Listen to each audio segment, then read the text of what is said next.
નમસ્કાર, હેડલાઇન ન્યૂઝમાં આપનું સ્વાગત છે। હું છું શ્વેતા। ડભોઈ તાલુકાના યાત્રાધામ ચાંદોદ ખાતે પૌરાણિક રણછોડરાય મંદિર ખાતે ધનુર્માસની હર્ષોલ્લાસ સાથે ઉજવણી થઈ રહી છે। ધનુર્માસના મહત્વની વાત કરીએ તો સૂર્યદેવ જ્યારે મકર રાશિમાં પ્રવેશ કરે છે તે અગાઉ 1 મહિના સુધી ધન રાશિમાં રહે છે।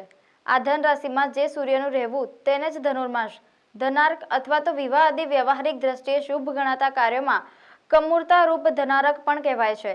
આ સમય શાસ્ત્રોક્ત પ્રમાણે ડિસેમ્બરની 17મી તારીખથી જાન્યુઆરીની 14મી તારીખ સુધી ગણવામાં આવે છે। આ સૂર્યદેવનો ધન રાશિમાંથી પસાર થવાનો સમય એટલે કે તમામ મનુષ્ય માત્રને પોતાના પુત્ર પુત્રીયાદિના વિવાહ પ્રસંગ તથા જનોઈ અપાવી તથા ભગવત ભજનમાં જોડાવાનો સમય।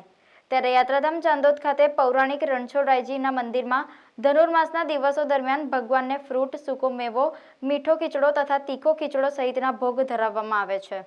જય રણછોડ। ચાણોદના મુખ્ય બજારમાં બિરાજમાન શ્રી ભગવાન રાજા રણછોડરાયને આ માસના પર્વની અંદર કે જેને ધનુર્માસ કહેવાય, જેમાં સૂર્ય એ ધનુ રાશિનો થાય તો તેની અંદર ભગવાનને અહીંયા ગાડી ખીચડાનો ભોગ, મીઠા ખીચડાનો ભોગ, તીખા ખીચડાનો ભોગ અને અલગ અલગ પ્રકારના ભોગો અહીંયા ગાડી અર્પણ કરી ભગવાનનો જે ધનુર્માસ કહેવાય તેને અહીંયા ગાડી ભવ્ય રીતે અહીંયા ગાડી ભક્તો દ્વારા, મંડળ દ્વારા અને મંદિર પરિવાર દ્વારા અહીંયા ગાડી ઉજવવામાં આવે છે।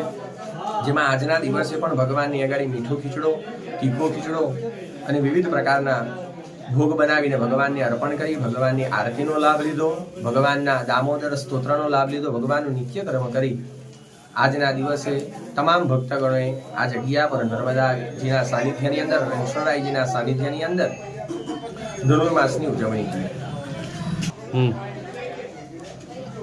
સૂર્ય ધનુ રાશિનો થાય તો આ પર્વની અંદર આ વર્ષે 16 ડિસેમ્બરના દિવસે ધનુ રાશિનો સૂર્ય થયો અને આવતી જે જાન્યુઆરીની અંદર 2024 જે કહેવાય કે 14/1/2024ના દિન પર્યંત સુધીની અંદર એ ધનુ રાશિનો સૂર્ય રહે છે અને એ પર્વની અંદર આ ધનુર્માસની ભવ્ય રીતે ઉજવણી અહીંયા ગાડી કરવામાં આવે છે।